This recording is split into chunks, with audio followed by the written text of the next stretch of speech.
What's the good word? Welcome back to the Discourse with Will Marshall, where we have dope conversations with dope people. Today we got lead pastor of Flourish Community Church in Gary, Indiana.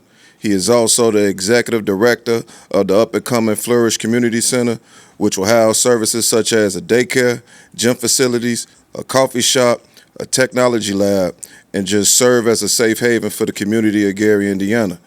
He owns and runs a restaurant in Gary as well with his wife of 18 years, Paige, called Paige and Charlie's. He's a father of 3 and just recently completed his doctorate degree in community redevelopment. He is a bold man of God with a vision to rebuild. Joining us today on the Discourse, we got Pastor Dexter Harris, man. Yo, what's up, man? Good, Thanks for having me, man. I'm excited bro, to be on the platform, coming. man. And I always appreciate when people make space, man, for the story and just what God is doing in my life, man. So salute to you, man, for what you're doing. Yeah, I remember we went to Dirksen together. I remember a specific story, bro. Take them back. You came to my block. And my block, Tatiana stayed, Monique, Smook, all of them. And I was just in my driveway. I don't know what I was doing, but it was you, Cal, and Kenneth on bikes. And you was leading them. And I'm like, who is these dudes? And you just looked so determined to get where you was going. I'm like, who they coming over here for? And y'all spoke like, what up, Will? And then y'all went to Monique crib. I said, okay, that's what. But when I saw you, bro, I was like, that brother destined for something great. Because you was on a mission that day. Bro, that's crazy. I don't even remember that. I do remember us riding our bikes over there, though. Yeah. Yeah, Hoxie was a spot, man, back in the day, taking man. me back. Man. Yeah, man. Yeah, man. Let's get into it. So, before you came a pastor, who was Dexter Harris? Man, it's funny because my guy Tim, man, he came to the church, him and his family, man. That's childhood friend. Mm-hmm. And he looked at me, he was like, man, you used to be a wild boy. He was like, so I know that God real, man, because the way that he changed your life, man. But I was a typical young man, you know what I mean? Like getting into stuff, not really focused.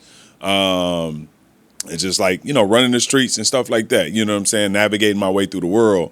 And so, man, but I always like to have a good time and some of those things, I ain't lose, my just being funny and cool and laid back.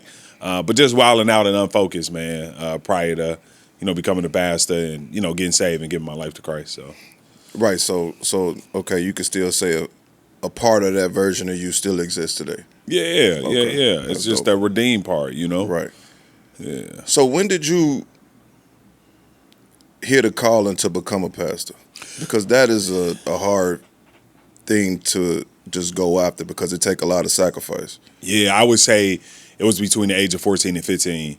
I had just like this 1 year of like getting into this community church. And that happened because my younger siblings became friends with these believers in the community. And so they started going to the youth group and they'd come back home, like talking about all the fun they had. And then my pops, I'm 14. So my pops is like, hey, like I need you to be focused. I definitely want you to know God or whatever. So one Wednesday, he didn't give me an option. He like, you going to youth group.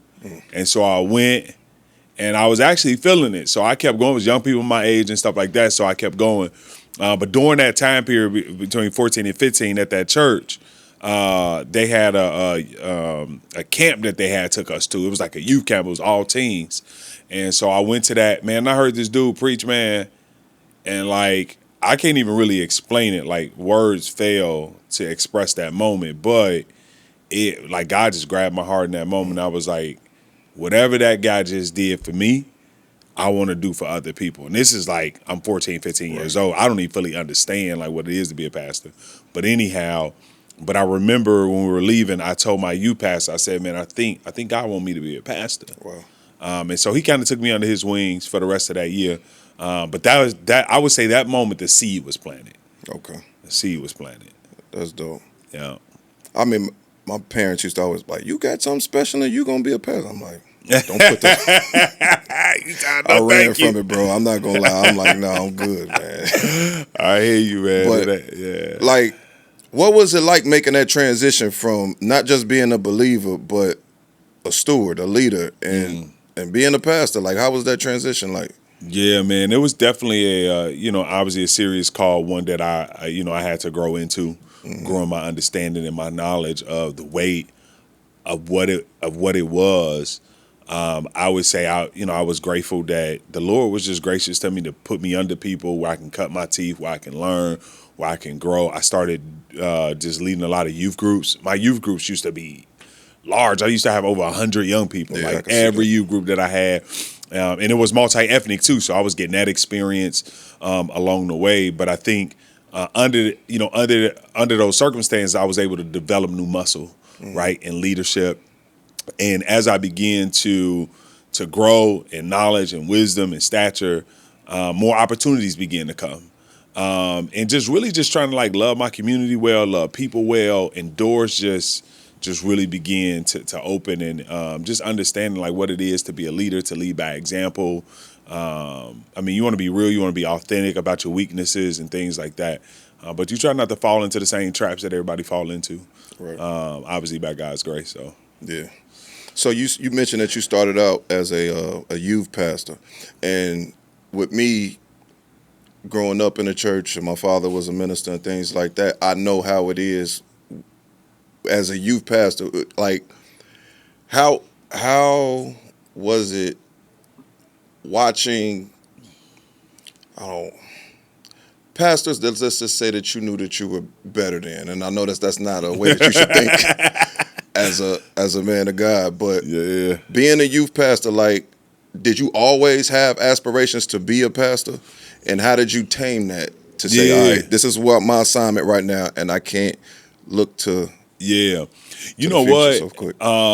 It's crazy because like for me, like it was this tension where it's just like I knew that God was calling me, but I think the more you get clarity in the calling, there should be some intrepidation there, like, right? Like there should be some fear, you know what I'm saying? Like this is a holy thing. This is a big thing. And so like me reaching and trying to grab it, like it wasn't like that for me. Like I never asked any of the pastors I was under to ever preach. I never tried to like take a role. I just served really well and trusted the Lord to open up those doors, right?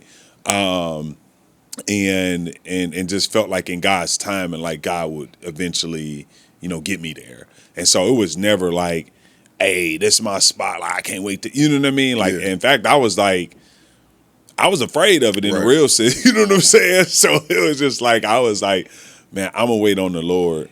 I just always served under those who was leading me to this very well. And then they continue to raise me up and give me opportunities. You use the word serve a lot.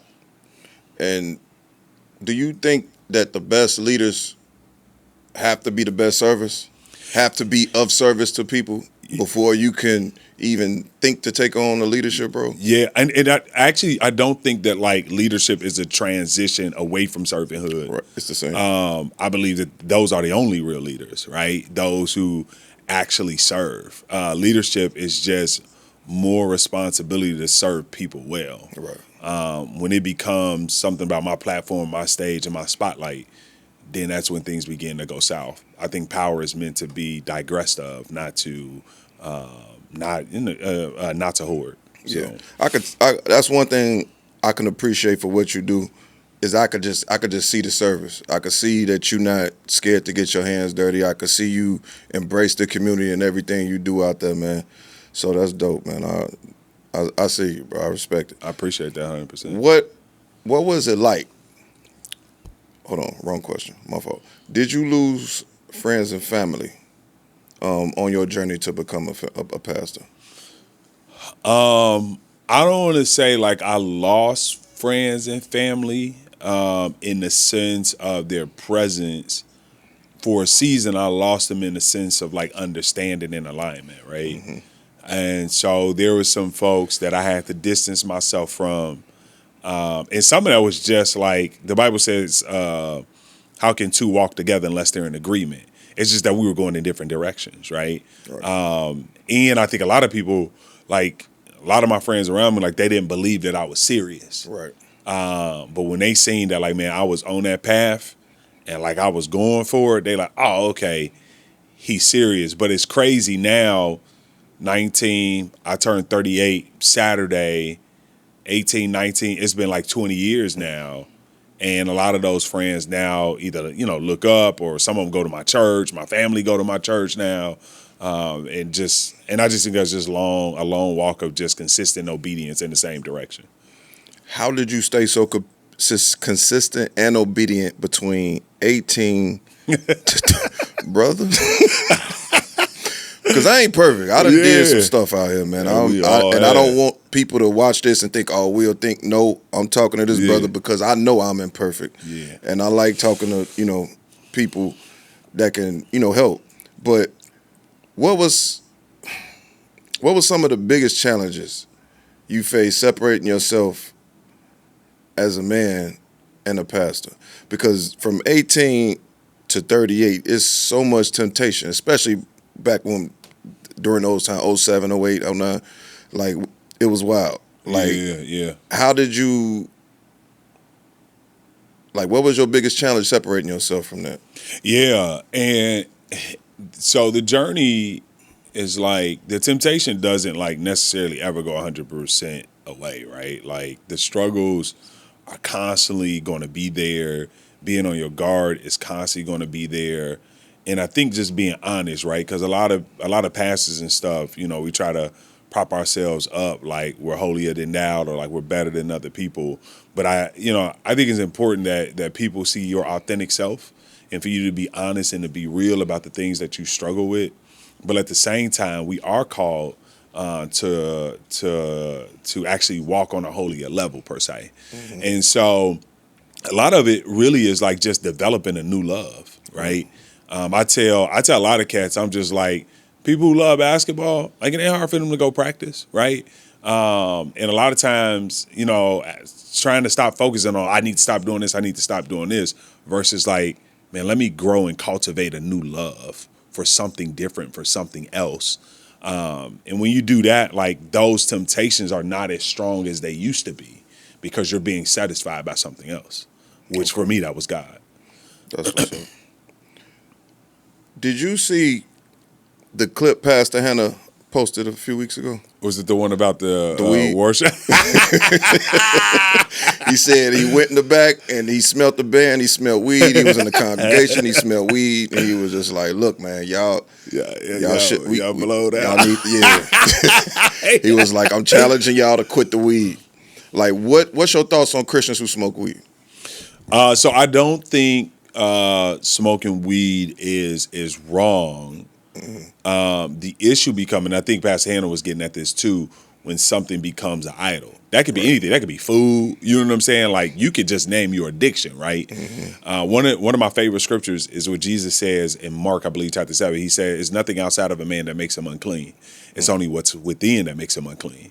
And so weed is not evil within itself, right? It's the misuse of it. And I think what Pastor Hannah was saying is that what he's seeing is that people are using that as a crutch, as a go-to, almost as a replacement of God, right? And not becoming healthy human beings. And I think that's the issue. Like, weed has become my God. Right. It's my outlet. It's what I run to when I'm stressed out. It's what I run to when I can't figure out things. Once I start doing that, now I've been put it in an unhealthy place, which makes me an unhealthy and unproductive individual. Yeah, I can agree with that. I think everything should be done in moderation. There you go. But when you go to it to solve your problems, that's where the issue becomes detrimental. Yeah, but I can't go nowhere in scripture and say that's wrong. Right. Like, it ain't in there, right? So I'm not about to start making rules that God didn't make, which is part of the issue with Jesus and the Pharisees. They started making rules that God didn't make. Right. At some point in your life, before you started your walk as a pastor, did you smoke or drink? I actually was not a heavy smoker or drinker. That's dope. Although, like, I did smoke for a small season, and for me, I was just like, man, it's stupid, right? Like, which I gave it up then. And then, like, as far as like drinking, like, I never was like a heavy drinker. For some reason, I didn't really get into that. And I think a lot of that is because my dad was on drugs real heavy growing up, and so that like really scared me. Like, I ain't doing no drugs, I ain't doing no alcohol, just because of what we witnessed growing up. Yeah, that's normally how it go when you see your parents do certain stuff as a, like you just the kids normally don't do it. So it wasn't difficult for you to just say, "Oh, Yeah, I'm done with avoid that. this." Yeah. Okay. All right. What do you think? Why do you think so many people, church people that's grown up in the church, why do you think so many people have separated from the church? Man, that's a really good question. That's a whole podcast. I know, by right? itself.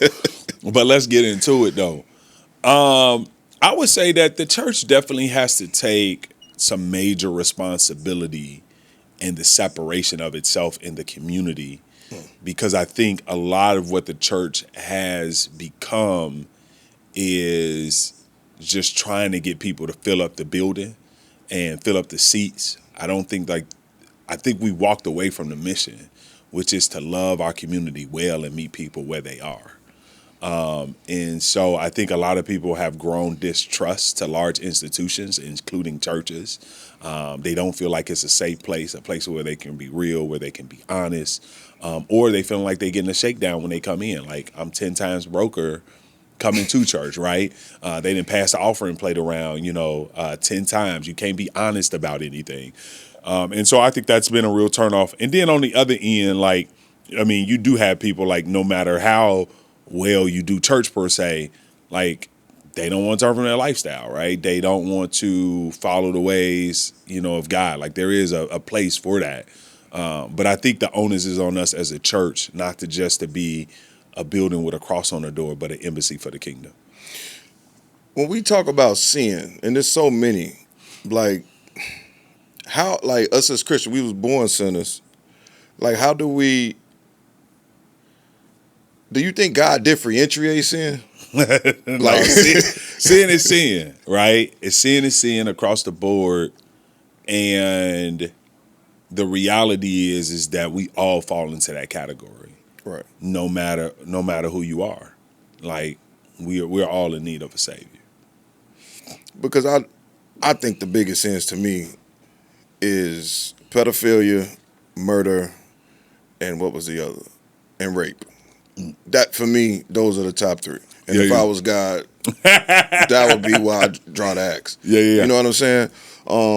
But I think that's where a lot of people who want to believe in God get conflicted, because there's such a long list of sins. Sure. And like you just said, sin is sin. Yeah. So how can we really differentiate what's what? Right. I think a lot of people look at just like you said, like, they go through the list and say, well, this sin, this sin, this sin, and it's not so much the sin as who we're sinning against. And so it's just like, if I take a shoe, like, I think it was like, I seen somebody on TV throw a shoe at the president. Oh yeah. If I throw it at my brother, that's one thing, but if I throw it at the president, it's going to be a whole different consequence, right? It's because of who he is. And so sin is not so much the actual sin. The way the lens you got to look at it through is who you're actually sinning against, who you're violating, which is first God. And I always tell people, like, even if you go to, like, the 10 Commandments, like, you don't break any of the commandments without breaking the first one, which is to put God first. You can't violate any other sins unless you violate that one first. Because the first time you put God second, then that's when you're able to do all the rest of them. Do you think it's possible to live free of sin? Yes. Not in our own strength and our own power. I think it's something that God has to grant us and give us. Another one of my favorite scriptures is in Romans chapter 6, that sin will no longer be mastery over you. And that's the beauty of salvation, is that God actually frees us from the power of sin. And that's something that God has to divinely do for us. Okay. So I want to talk about go back to the church. Do you think that some churches try to conform too much to modern culture? Yeah, it's crazy, because I think, like, there's it's a thin line, and it's definitely in the wisdom bucket, right? Because you get people who are more traditional arguing for those who are more modern, but not realizing that at one point in time, what you did was new, was modern, right? So to then try to look at those who are relating or contextualizing biblical truth and to look down on them, we got to be careful. But I do think there is a degree where a church can do way too much, not trusting in the Spirit, not trusting in the Word. But that's a very nuanced conversation. It is. Okay. So, what do you say to the Christians who say God knows my heart, who feel like church is not necessary to have a relationship with God? Like, I know some people who be like, you can't tell me I don't love God because I don't go to church. Like, what do you say to those believers? Yeah. It's that mindset. It's not that it's wrong, it's incomplete. Okay. And so what I mean by that is that, yes, you don't have to necessarily go to church to love God. But if you love God, you will go to church, right? And not just go to church like Sunday morning, because church in first century Judaism looks way different than church in 2026. So church could look different in all kinds of ways. But when you read your Bible, like, you can't read your Bible and deduce from it that I shouldn't be a part of a community. Like, all the letters that you're writing is being written to communities. All the encouragement that God is giving you is to be part of community. And so you're meant to be part of the body. Christianity, this is what I tell my church. Our faith is strangely individual and it is radically communal. Could you repeat that? Our faith is strangely individual, but it is radically communal. And so the Bible will look strangely at this like individual bedside Baptist kind of believer versus like the Bible is drawing us and calling us into community and to be a part of community. That's a big way that God grows us. I don't think that you can grow apart from the body. Like, I need gifts from people. There's certain things that you have that I don't have. Where I think the mindset is coming from is American culture that is highly individualistic, right? About myself, pull myself up about my my own bootstraps, be independent. All of that is American culture. And we drink in that. And so one of my favorite sayings is that a fish doesn't know it's wet because all it knows is wet, right? Yeah. That's its environment. And so we don't realize the mindset that we've adopted. Yeah, I look at church like a hospital. I feel like everybody in there, we all got our issues, and we here for the same thing. We here to see the doctor. Exactly. You know, I'm not looking out, he a hypocrite, No, we all here to see the doctor. And I don't look at church like that. That's so good. That's a dope perspective. It's definitely a good way to look at it. Yep. So we got a lot of flashy pastors these days. And I mean, you see them, they got the designer clothes, expensive jewelry, $1,000 shoes, nice cars. Drewski got on them, didn't he? Is that something that bothers you as a pastor, or do you look at that as that's what they deserve? That's a blessing from God. Once again, like, I'm not going to put it in a right or wrong category, but this is the way that I would frame it up. When I'm making a decision on what it is that I'm going to do, and we would categorize this as like Christian freedom. Like, is it something wrong with me driving a luxury car? No. But what I'm also asking myself is, does this advance God's kingdom? And if it doesn't advance God's kingdom, then I'm going to say no to it, even if I can have it, right? Because that's not my highest priority. Now, with that being said, I do think that there is a degree that pastors are using their congregation to extract them of their funds and utilizing it just for themselves. That's a sad reality, right? Whereas the church should, the way that we talk about it, even in my leadership, is like, we got buckets, right? We got a bucket for outreach. We got a bucket for what we want to call in-reach, or our building stuff that we got to pay for, right? We want to make sure that bucket that's flowing out towards the community is the biggest bucket within our church, because the church is supposed to be, once again, a hospital. We're supposed to be healing. And when we buying jets and all that. In my own opinion, it's a waste of money.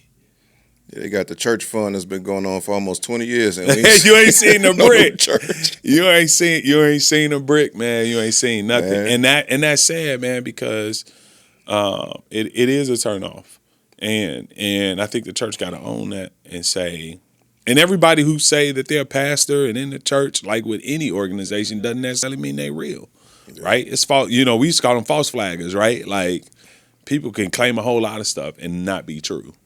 So yeah, I got another question, but I got to ask you something else.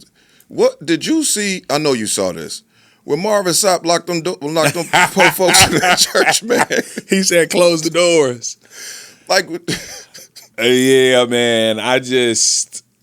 We have to show the world that we operate on a different level, right? And so when you do things like close the doors, get people emotionally high to extract them of their funds, like, man, there's just something woefully wrong about that. One of the things that we did at my church, we did two things. We did what we call a reverse offering. that's dope. And so I preached a sermon on giving, and we actually gave like $20 to every congregant and said, hey, we want you to take this money and go out and do good. And then another thing that we did is that one Sunday we sang a song, we prayed, and I told the church we're not collecting any tithes and offering. We're actually going to go. There's a flea market down the street from our church. I said, whatever money you were going to get to the church, let's go patronize these small businesses That's dope. in our community. And you think about 80, 90 people coming in the flea market at once, and the business owners are like, what y'all doing? And, the congregants begin to tell them, and people, just tears coming down people's face because they're just like, man, like, we don't know churches to do stuff like this. But part of it is that, like, we got to put our money where our mouth is, right? Like, we say we love our community, we love people. You got to have some sacrifice in that. And unfortunately, I think that we gotten off the beaten path in a real way. And it started being about our egos and our platforms and our logos. And once logos and egos get in the way, a lot of stuff goes south. Yeah, that's dope that you do that. I remember when I was going to church as a child, one of my best church experiences, and I'm not like glorifying money, but when it was certain people's birthdays or they graduated or accomplished something, they would call you up to the stage, talk about what you did, and they'll do an offering for you and they'll sing a song. I forgot what song it was, but that was so dope to me, man, because they didn't have to do that. That's love. Yeah. What's your thoughts on individuals who consider themselves gods and pray to ancestors and believe in altars and stones? Man, like, I always want to be gracious on where people are, right? Because I think that God is super gracious on where people are.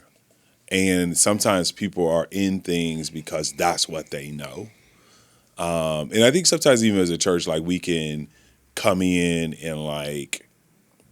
just condemning people. But I gotta first remember that I too once was in a place of ignorance, right? And where I didn't know. And my hope for those individuals is that they would too come to a saving knowledge of the one true God, right? And I know things like that are controversial, right? Your truth, my truth, you know what I mean? But I think the scripture is clear that there's only one true God, and I think the way that we go about doing that is simple things like when a church goes to a flea market and say, hey, we're gonna love on them, right? Like, that is going to shed light to people far more than, hey, you shouldn't be worshiping that, you shouldn't be believing that. Right. As much as we want to see people come to a saving knowledge of Christ. So would you consider those people who, consider themselves a god, where they're like, you a god, I'm a god, yeah, she a goddess, would you consider them false prophets? It depends on, like, what are they trying to do? Like, are you in the church saying that, like, I'm a god, come follow me? In that sense, yes, you're functioning as a false prophet. But on the other end, if you're someone outside the church and this is what you just grew up believing, like, that's a different ball game. But when you're trying to manipulate and trick people and draw them to yourself intentionally, even with having correct knowledge, like, to me, that's a false prophet. Like, you got and I don't want to knock these people, but you got certain people who feel like we are gods and like God is in us in every decision we make, like it's of us as God. You know what I'm saying? And I never really agreed with that. I feel like we are made in God's image. For sure. But I can't, heal nobody from sickness. I can't make it go from night to day. Right. Like that's God. Yeah. And I just feel like that's what people get it mixed up. Then We're creatures. I really don't He's a understand. creator, right? Right. And when we flip that, like, we're in some real problematic waters. When you hear the word astrology, what's the first thing that come to mind?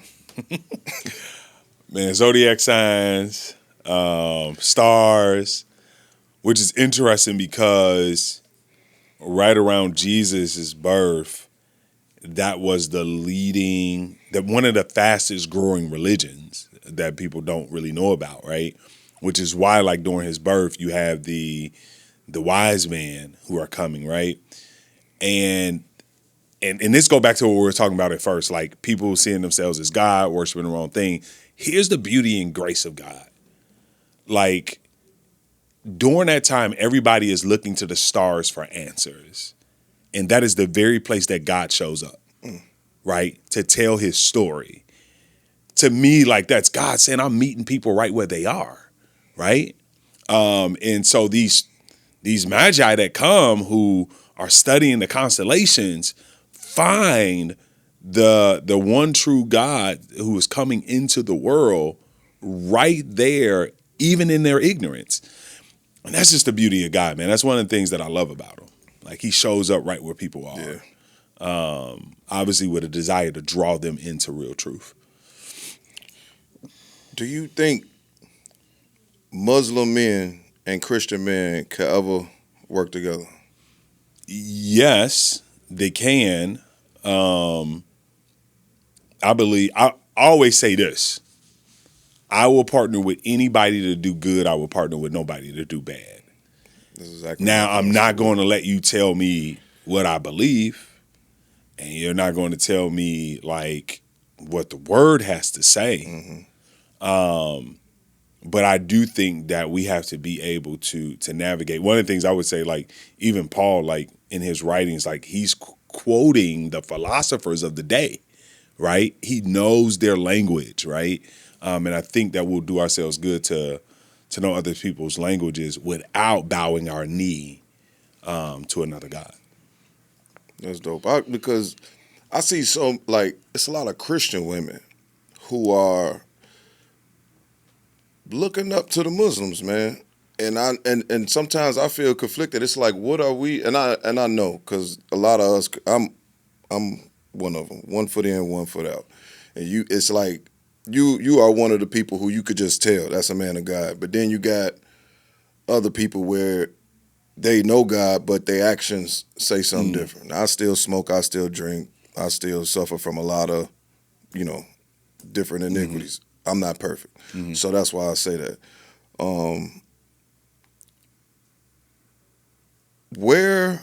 How do you decipher God's voice from your own? That's a good one. First, let me say this. I don't always get it right? That God is tremendously gracious to me. The next thing that I would say is that I always try to view life through the cross. And what I mean by that is that when Jesus comes, his disciples, like, if you follow the narrative, they're always confused when he's talking about his death. And because their expectation was that, like, man, he's going to come with this huge army. He's going to wipe out all our enemies and we going to take control. And Jesus like, nope, I'm not actually going to win that way. I'm actually going to win by dying. Right. And Peter is like totally confused because you remember in scripture, he's like, no, never you, Lord. And he says, get behind me, Satan. I'm like, dang, why you got to come at Peter like that? But what he was saying is that, like, your way of seeing things is totally warped, right? The way that I do things is different, it's upside down. is backwards, right? Love your enemies, right? When I tell my church, like, hey, we ain't taking any tithes and offering, we gonna go bless our neighbors, right? We all about put ourselves first and things like that. And so the moment I understand that God's way is an upside down kingdom, and that he gives up his life to actually win, that's the lens by which I try to do everything. And that's how I know whether it's his voice or it's the voice of the enemy. Okay.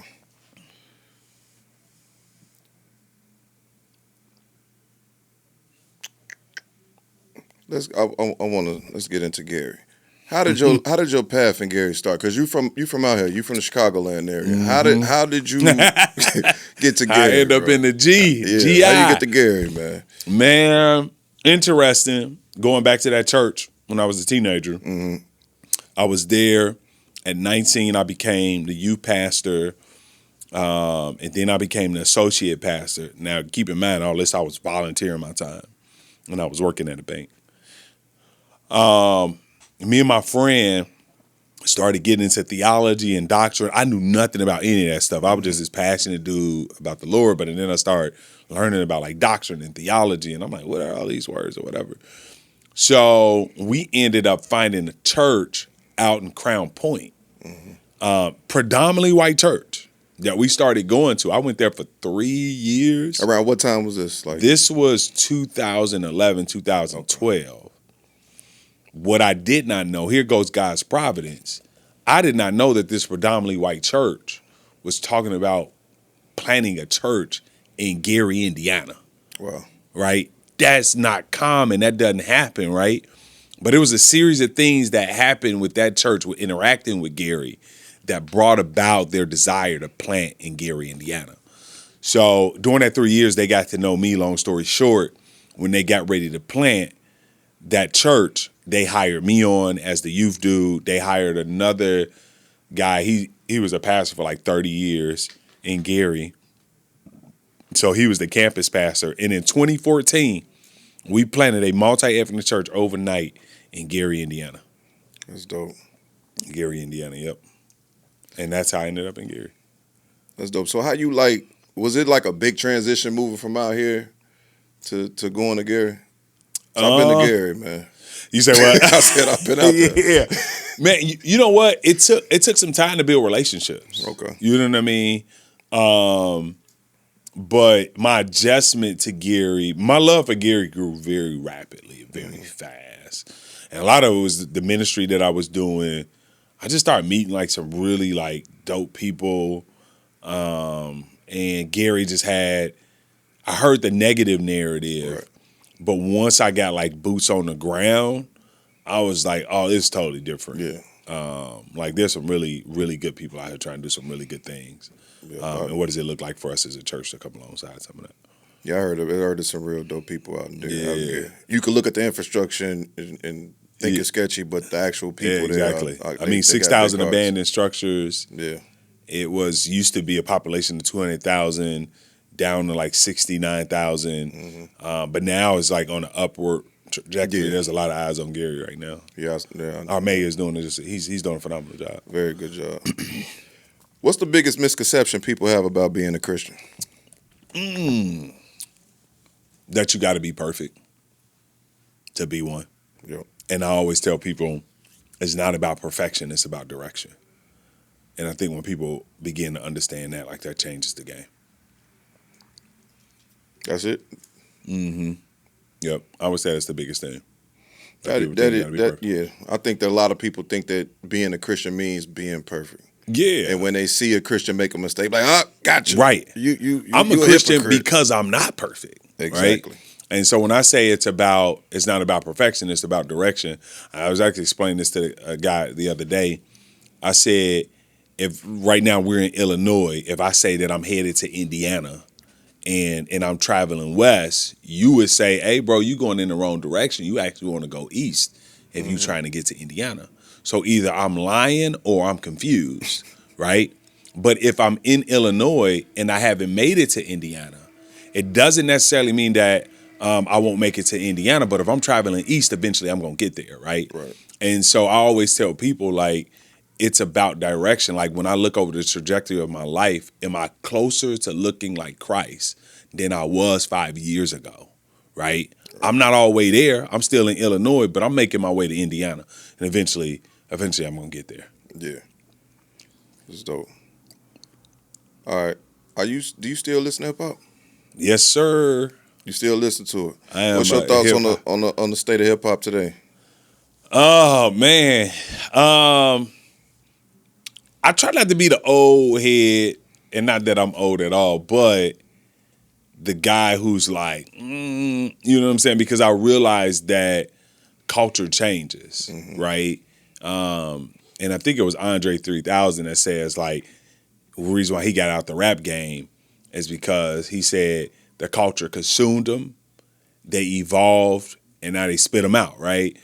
And so, but you can still see remnants of that. And so there's an appreciation that I have for the remnants and the way that things have evolved, but there's also like this other feeling of like just disrespect for it, like no appreciation for the art, the sweat and the heart that goes behind it. Obviously, you know, you get a lot about like mumble rap and things like that.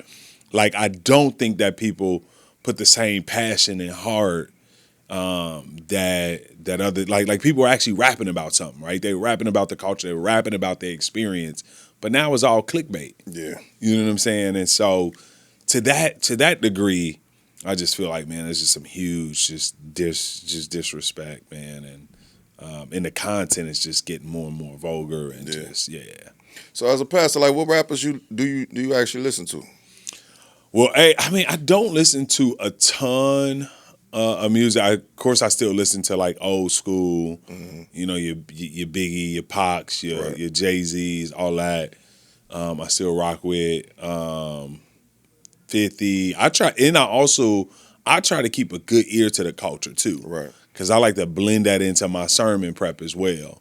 I want to be able to be relatable. I want to be able to package this in a way that people can understand it.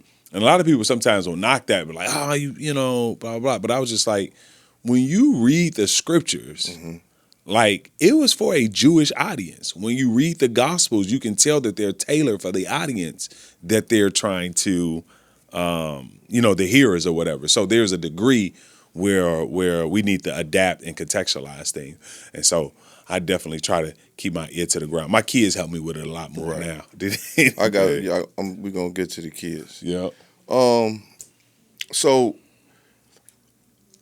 you got old school gospel, and then you got the gospel, the praise and worship style gospel that's going on now. Me, myself, I still listen to old school. Kirk Franklin, Hezekiah Walker, Fred Hammond. I'm old school all day. Run it. And then I got a female friend. She was like, why you listen to all this old stuff? Listen to this. I'm like, no. I listen to Hezekiah Walker and them like they just released it the other day. Like, are you more of a fan of the new stuff or the old stuff? I got appreciation for both. For both, okay. I got a love for both. I got a love for the old school. I got a love for the new school. I always go back to, at one point, even the Hezekiah Walkers, Kirk Franklin, at one point they were new. You know what I'm saying? Yeah. So I got a broad palette, man, for sure. Yeah, that's dope. Yeah, me, I do it while I'm at church. Yeah, I may different that, but when I'm in my playlist, straight old school gospel. I respect that. Straight old school gospel. I definitely respect it. Why do you think so many books were taken out the Bible? What do you mean? There's a lot of books taken out the Bible. So I would say, like, you got the Book of Enoch. I don't want to butcher. Like, I got a list. But I don't want to butcher the names. Yeah. No, I got you. You know, man, I had to do some studying on those things, and like when I was in seminary, like we had to get into like contextual criticism and to understand like how writings are determined, and there's certain things that those who do contextual criticism, whether this book was actually written in this time period, right? Like there's all these things that you got to study around that particular literature to determine, was this actually written in this time period or was it not? And that obviously determines whether something makes it or doesn't. But I also think that those books are definitely really good for even historical purposes and getting historical context and things like that, like the Book of Maccabees and things like that. Yeah, exactly. Okay, because it's like I've always wondered, like, why did they take the Book of Enoch out? Why did they take all these books out? Yeah. It's like, are they trying to hide information from us to? Yeah, and I keep think us too, trapped or like, something? and not so much like even like taken out because, obviously you have the Pentateuch. I think it was more so of like what was added and what was not added versus like, because those things were not all compiled together into a certain time period. Right. And so it was like, how did they determine what would be added and what would not be added? Right. So let's jump in. 18 years of marriage, man. Yes, sir. That's a big 19 in accomplishment. August. 19 in August. Now, I've asked every married guy that came on this show, can you give me 5 things to keep a happy wife? I would say number 1, good communication. Okay. 2, be a servant. 3, friendship. Right. 4, good community. I mean, yeah, a good solid community. And then I would say the most important, number 5, is God in the middle. Yep. Those are my 5. Yep. I'm going with those starting 5 all day. Okay. That's dope. Yep. So prayer. Yep.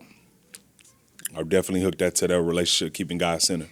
Yeah, I've been working on that. Like, me and my girl, we pray sometimes. Prayer is huge, Yeah. man. Yeah. Prayer, that We need to community. do it more. Yeah. Friendship, honesty, communication. I tell guys this too. I say the best way you can love your children is to love her mama. Can you elaborate on that? So, to me, like, that relationship, obviously, with their father is important, and I would put it equally as important as the relationship with mom. But there is no highest relationship besides mom and dad. Yeah. And so the best thing I can do is love her well so that she's her highest self, so that she brings her highest quality to them, right? To pour back into them. I can't get them anything better Right. than to love their mom well, right? And that's also me reflecting my creator who loves her well too, because that's his daughter, right? So I gotta respect her. I gotta love her well. Do you think you make it this far as a pastor without your wife? No.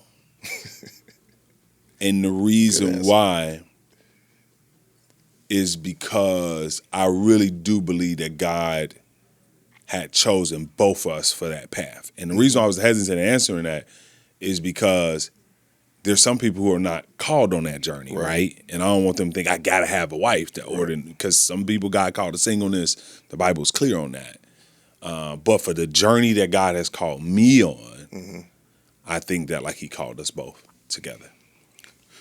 Do you think that a man must have, because y'all were married prior to you becoming a pastor, right? So she was with you for the full ride. Yep.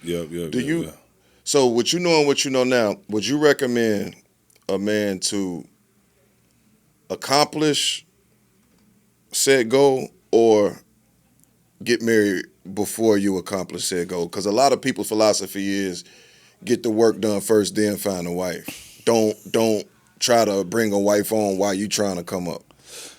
Yeah. I don't think it's a right or wrong because it could be either or. Okay. Every situation is different. I don't want to make a blanket statement for everybody because I think it could work either way. But the question is I would just press more like, well, why do you think that you have to wait to after, or why do you want to do it before? What are the reasonings behind it? I think that would determine, what I would say. I do think that it's unfortunate that what is said a lot is like, man, live your life, do all the stuff that you want to do, and then give your wife the miserable years of your life or whatever. And I just think that's like a wrong mindset to have. But everybody may not be coming from that mindset. Right. So you just gotta press questions. But I don't think it's a set answer or a blanket answer. It's nuance, and people can go in either direction. Like with you being a pastor, I know you real visible on social media. Like, what do you think the state of dating for our culture is right now? Like, do y'all got a single ministry at your church? Or? No, we No? don't. Okay. And I've had extensive conversations with singles. Some of them actually don't like a single ministry because it's like you make my singleness a thing, Right. Or you make singles like awkward or whatever, or like I'm incomplete because I don't have somebody. And so I wanna affirm and be like, man, like sometimes God calls people to singleness, and that's absolutely fine. Yeah. Because a lot of women don't want to, like, I if you use the term helpmate to certain women, they run. They ain't trying to hear that at all. Like, yeah. And I think, and a lot of it too is just like what culture has done with helpmate, right? Yeah. They have made it like almost like an enslavement. Yep. And I don't think that we've done a good job in studying the word helpmate and what it actually means, right?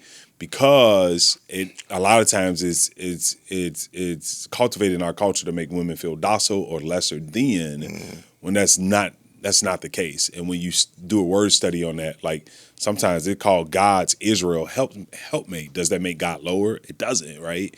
And so I can definitely get it once you understand the broader context and culture behind it. So. Yeah, my thoughts on, I just think that a lot of women, they because women are nurturers and carers at heart, and I think that a lot of women got into stuff early, like in our early 20s, and they gave a lot and they got hurt, and now they like, yo, I ain't helping you do nothing. You better come ready and prepared. You better have your money. I ain't giving you no ride to work. I ain't cooking till I get a ring. Like they not playing no more, man. And I tell people, I was like, man, I ain't been in the dating world since I don't know how long. So I come in as not the expert because I just haven't been in it. But what I hear is that it ain't no joke out there. No, it ain't. That's what I heard. It's not. Let's move on to fatherhood, bro. Mm-hmm. Like you got 3 kids. Yeah. And like I said, my father was a minister growing up, so I know the pressure. Just even in the household. Yeah, like talk. It's just certain stuff I couldn't do. Right. And it used to frustrate me. So do you face challenges with your kids, like even with somebody bothering them in school and they respond a certain way and you tell them, well, you wrong, and they like, well, he was bothering? That's not how we do things. Fatherhood is beautiful and tricky, man. Like, man, God has given you these like precious gifts, and you want to make the wisest decision, but sometimes you make mistakes, right? I think about my first child, my oldest daughter, who's now 21. We had her at 16. And how much I had to learn, bro. Yeah. Like, in ways that I look back now that I've grown in my understanding of even how the brain develops, where I'm just like, man, I did some bad parenting there, right? My daughter 21 too, bro, so I know. Listen, I had to write my daughter a whole letter, right? Just saying like, this is where Pop's messed up, right? And I want to acknowledge that, and I want to own that. But I'm also grateful that, man, I was present. Yeah. I provided, I showed up, I did the best that I could with what I had. And so, but yeah, man, you want to give your kids the right advice. I'm like, man, why did God trust me with these kids? But nevertheless, I had my daughter's, my 16 too, bro. My daughter 21. She turned 22 in September. Oh, what's her birthday? September 20th. Okay, so yeah. I had my daughter in February, so we were right behind each other. Wow. Okay. And so I want to ask you another question to piggyback on that. What advice would you give to young fathers in that role, the teenage fathers who slipped up and, I don't want to say made a mistake, but who are in that position and they have to take on that responsibility, take on that blessing? Like, what advice would you give them? Yeah. I would say stick in there. Right? Be humble. Get around guys that have been there, done that. And the struggles that you have today, if you commit to growing and maturing, those same struggles won't always be there. The same amount of money you have ain't gonna be the same, right? Like, you will develop, more things will come, especially if you take care of your character, your integrity. And I want to say again, even if you ain't gonna be with the mama, love her well. Exactly. Love her well. Best gift you can get it. Best gift you can give your kid. I just listening to what you're saying and just looking at the climate we in now with so much information. I just wish that information was available to us back then, bro. Because I was lost taking that on, man. Scared. I don't want to say my parents cut me off, but they cut me off. You know, my mama was still there, but my pops, he was so disappointed. He didn't know how to. Now it was the opposite. My mom was mad at me. My dad gave me. I mean, she came around, but my dad was. My mom was very supportive, but my father was very disappointed. He was very disappointed. That was tough for him. It was tough. For me, I was just in survival mode so much that I couldn't. I was there, like you said, I was present. Yeah. But I should have just cherished some of those moments a little more. I hear you. Instead of always thinking to the future, always thinking about how we gonna pay the rent, how we gonna do this. God was gonna provide. Yeah, and absolutely. it was just so much stress back then. I hear Even you. with postpartum depression. Yeah. I mishandled the mother of my kids with her postpartum depression. What was that? That's that white stuff. What you talking about? Postpartum. Yeah, man. Don't nobody give you a book for that stuff. Sorry, Don. Yeah, I get man. you. I'm with you with it. Where we at? We talked about the kids. You left you had something in your reels that you posted a few weeks ago. And it was something about, let me find these notes. Let me find my notes. People are called to do some great things, but they're not qualified. And you was talking about a Bible study that you had, and y'all were going over the book of Matthew. And you was talking about how God shows favor to the outsider. Can you because there's so many talented people and so many people with visions and thoughts and dreams, but they don't execute them because they don't feel they qualified. They don't feel they could do certain things because they didn't go to college, or they didn't take this cooking course, or they didn't take this acting class. Like, could you just elaborate on what you was talking about on Facebook as far as God giving favor to the outsider? Yeah, man. That's the beautiful thing about God, is that he qualifies the disqualified, right? And so when we look at the book of Matthew is writing to a Jewish audience. And one thing we know about, if you're writing to a Jewish audience and you're opening with a genealogy, what you want to do is to prove your genealogy. You want to prove that you are Jewish of Jewish, right? That you're pure blood. And to not do that is like a radical thing to do in the first century as a Jewish person, right? And Matthew enters in these characters, particularly women, which is a no-no. Like, you don't put women in. You don't put women in with dark past. But he includes them in the genealogy to say that God still favors those whom society has said doesn't qualify and is no good. And Matthew himself is an outsider because he's a tax collector. And in his own society, like, he's like the scum of the earth, right? They do not like this dude, right? But yet Jesus includes him. And so what does that then tell us about God, right? That God draws those to him that society would necessarily reject. And this is the last thing I would say, is that as you read through the Gospels, those who you think should be people of faith, those who you think should be on the inside are actually on the outside. And those who you think that are on the outside and shouldn't have faith are those who are in the inside that actually do have faith. And so that should make all of us tremble when we think of that. Yeah. Because, man, like, God got so much favor on a lot of people, a lot of talented people. And we got so much doubt. And we don't really know how to gauge that faith and to put it into works. Especially a lot of us believers. So that's why I asked you that question. Yeah. What's your thoughts on the state of America right now with the president, man? Man, we living in some wild times, man. We living in some crazy times, from the president to what's happening, like on an environmental level. I mean, it's like 4 seasons in one day. I like even a day, like I'm sweater, shirt, sweater, shirt. You know what I'm saying? Like, it's just crazy. But I think like our political climate is crazy. It's super divisive. People are super, polarized.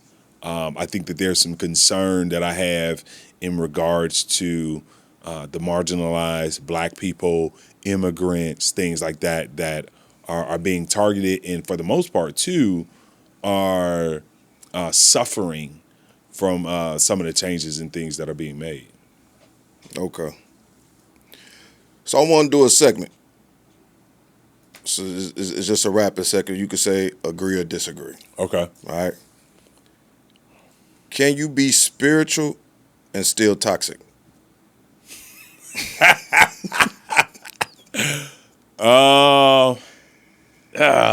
And it's just yes or no, right? Agree or disagree? And you can give a short why. I would. Hold on. Ask the question one more time. You can be spiritual and still toxic. Agree. And my quick nuance, is that I go back to direction, not perfection. So it depends on what direction that toxic. Am I getting better with my toxicity, Right. or am I just absolute toxic? Exactly. No. I'm trying to change some toxic ways of mine. Yeah, exactly. That's different. Yeah, my toxic way, and the reason why I actually is because my toxic way is when I'm dealing with people I care about, I'm quick. I call it passion. They call it anger. Because of the tone of my voice. I'm like, I'm not yelling, I'm being passionate. You yelling at me? No, I'm not. But they say it's toxic. So that's why I asked you that. Okay. Social media is hurting more people than helping. That's a tough one. I want to say disagree, but the only reason why I disagree is because I haven't studied the data, but I think social media can do great good and it can do great evil. It all depends on how people use it, but right. I don't want to say it's all negative. You know, you got some people who open up their social media before they even pray to God. Yeah. It could be a huge distraction. Yeah. Yeah, it could definitely have its downfall. Yeah. But yeah. And they look at the likes and the views. I had a problem with that at one phase of my podcasting journey. I was just so concerned on the views because I was competing. And I don't, what's your thoughts on competitive Christians? Do you think that there's a space for that, or should there be like a balance? I think we have a space where we can be competitive and respectful. Okay. It's when we start trampling over people that's when it gets messy. All right, last one. Most men don't know how to lead.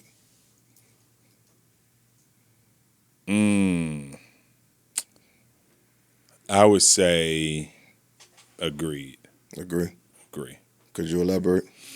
Yeah, unfortunately, I just think like we're not taught, what that is. I think every man has the capacity to lead. But I think a lot of times, like, we've done just a bad job as a whole, like just equipping and preparing man on what it means to lead. And even like the word masculinity, like understanding like, man, what is that? I just think we just done a horrible job. Yeah. Yeah. I agree, bro. So you got the community center that you're building. You already, got your flag in the ground with the Flourish Community Church. What does Gary and the Flourish Community Church, what's your vision? What does everything look like in the year 2031? Man, bro, I got dreams. I think a big part for us, man, is like we are trying to build a strong, flourishing ecosystem where people don't have to navigate a fragmented system. And we are trying to accomplish that through collaboration and partnership and redevelopment and racial reconciliation. And that's essentially what I wrote my dissertation on. is that there's an irreducible synergy between those three things that have to exist. And so our hope is that as people have access to the things that they need, as we remove the barriers, as we remove some of those hurdles, that they're then able to flourish, and that the city as a whole is flourishing. Just because of that. And How do you? I didn't mean to cut you off, bro. Oh, you good? But how do you think we could? You said racial reconciliation. I have never heard that term before. How do you think? Because there is a lot of division between, in some cases, white and black. How do you think we can accomplish racial reconciliation? Well, first of all, it's hard. I tell anybody, if you're going to get into that work, it's bloody. One of my favorite quotes is that the hard part about being a bridge is that bridges get walked on a lot, right? Yeah. And so I definitely think like there's tough conversation that has to happen around like just injustices, historical and present. Like we can't ignore those things, and there needs to be, I would say, like repair for those things. And then we got to say, how do we take dollars and resources to really begin to rebuild communities? And that's where Martin Luther King even got frustrated at the end of his life, right? When he started talking about the poor and like funding and things like that. Like people are all good and well with getting in the same room and singing Kumbaya, but when it's time to repair and put skin in the game, that's where it gets very complicated. That's dope. Have you ever had to go through any racist moments as a pastor? Oh, especially yeah, man. out in Indiana. And still to this day. Oh, wow. Because I know Indiana could be rough. I don't really. Yeah, there's certain parts like I wouldn't go to by myself. Wow. Because those things are real, and they're real. They're real reality. I remember I got pulled over by the police like 5 times in 1 week. Out in Gary or just certain areas in Indiana? Mainly in the Gary area. Wow. And those were some difficult moments. And not that all police officers are like that. Right. But yeah, man, those were some tough times. Yeah, so that's like the only moment you could really. And I mean, there's been other things like, not giving opportunities or people not giving you money because you're a black dude, right? Mm-hmm. Like, and so I got to try extra hard to like prove myself, right? And now, even now, I got a whole doctorate degree, right? Like, still, like, if people don't know me, right, because of how they perceive a young black man, you know what I'm saying? Like, I still got to be aware of all those things, no matter how much I progress. That's dope. If you had one last message to the world, and you could take your time with this one, what would it be? Man, that's a good question. One last message to the world. One last message to the world. Like, you signing off right here. I'm signing off. I'm logging off. I'm out. Mm-hmm. I would say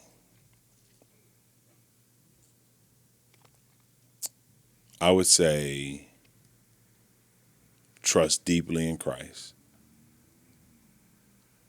and from him and through him find the power and grace to love your neighbors well, to love your community well, and to give of yourself for the glory of God. Yeah. That's it? That's what I say to the world. That's dope. Well, man, that's it, man. Man, I appreciate you having me, bro. I appreciate you for sliding, man. We really do. No, this is good. I just want to tell you, I've been watching you for a long time. You're doing great work out in Gary. Keep up the good work. You. Everybody, I know you went to the Ridge, right? For 2 years. For 2 years. And then I went to Rich East for the last Okay, cool. We all proud of you, bro. Like, for real talk, you're doing great work out there.